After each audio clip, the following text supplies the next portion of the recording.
பிதா குமாரன் பரிசுத்த ஆவியின் நாமத்திற்கே துதியும் கனமும் மகிமையும் உண்டாவதாக. இன்று நாம் தியானிக்க போகிற ஒரு வேத பகுதி பார்த்தீங்கன்னா பிரசங்கி 3ஆம் அதிகாரம் 17ஆம் வசனம். சகல எண்ணங்களையும் சகல செய்கைகளையும் நியாயத்திற்கும் காலம் இனி இருக்கிறபடியால் சன்மார்க்கனையும் துன்மார்க்கனையும் தேவன் நியாயத்திற்பார் என்று என் உள்ளத்திலே எண்ணினேன். கர்த்தருக்கு பிரியமானவர்களே, இந்த வசனத்தை கொண்டு கூர்ந்து கவனித்தீர்களானால் சகல எண்ணம் சகல செய்கைகள் நியாயத்திற்கும் காலம் இனி இருக்கிறது அப்படின்னு நம்ம இந்த வசனத்தின் மூலிமா தியானிக்கிறோம். அப்போ சகல எண்ணம் சகல செய்கைகள், நம்ம எண்ணங்கள் எதில் இருக்கும்? நம்மளோட ஆத்மா, ஆவி, ஆத்மா, சரீரம். நம்மளோட உடல் எப்படி பிரிஞ்சிருக்குன்னா ஆவி, ஆத்மா, சரீரம்.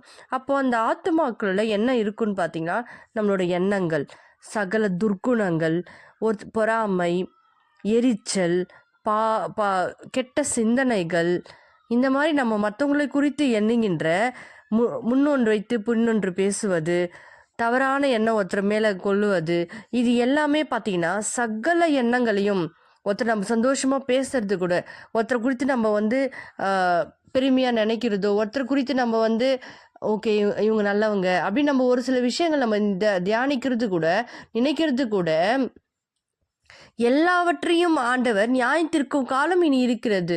அப்போ நம்மளோட ஆத்மா நியாயத்திற்பு என்பது கண்டிப்பாக இருக்கிற ஒரு விஷயம். அவருடைய வருகையில் கர்த்தருடைய நியாயத்திற்பு நாளிலே ஆத்மாவை நியாயத்திருப்பார்.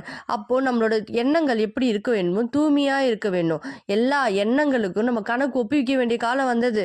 நான் இப்போ என் கணவனுக்கு விரோதமா, என் மனைவிக்கு விரோதமா, என் பெற்றவங்களுக்கு விரோதமா, என் இதயத்தை என் நண்பர்களுக்கு விரோதமா, நம்ம இதயத்தில் ஒரு கசப்போ ஒரு விதமான பிசாசுக்குரிய சிந்தனைகள் உடையவர்களாக இருந்தோமானால் நம்மளுடைய எண்ணங்களுக்கு நம்ம கர்த்தருக்கு ஒப்புவிக்கலாம். நம்ம நினைக்கலாம், ஓகே நம்ம எல்லாரும் முன்னாடியும் நல்லவங்களா நம்ம வாழ்கிறோன்னு நம்ம நினைக்கலாம். ஆனால் நம்ம ஒரு நாள் வரும். அந்த ஒரு நாள் நம்ம ஆண்டவருக்கு முன்னாடி நிற்கிறப்போ இந்த ஆத்மா நியாயத்தீர்க்கப்படும். ஆத்மா என்பது நம்மளுடைய எண்ணங்கள், சிந்தனைகள் மட்டுமே.